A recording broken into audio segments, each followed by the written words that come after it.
In today's video, I'm going to teach you how to create a table grid in Photoshop. We'll keep it clean, flexible, and perfectly aligned so you can drop it into any design, whether it's a brochure, a social post, or a presentation graphic.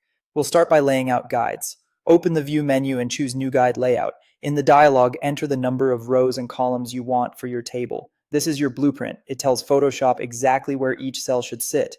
If you want space between the cells, set a gutter value.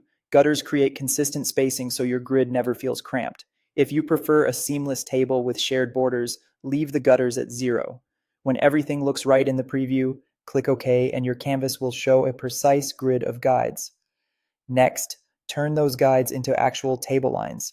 Select either the rectangle tool or the line tool. Work along the guides to draw your borders.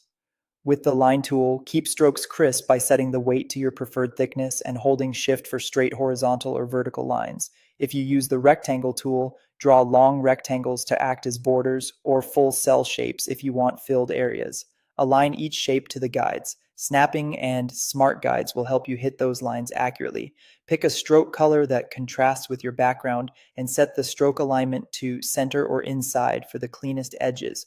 A slightly thicker outer border can help the table stand out, while thinner internal lines keep the content readable. To preview your layout, hide the guides for a moment and make sure everything looks balanced. If you want a quicker, more modular approach, try the shape duplication method. Draw one cell with the rectangle tool. This is your master cell. Duplicate it with Ctrl+J on Windows or Command+J on Mac. Move the duplicate while holding Shift to keep the alignment locked. Repeat the duplication across and down until your rows and columns are complete. This method is great when you need different fill colors or rounded corners because each cell remains editable. When you're done, merge or group the shapes to keep the table organized.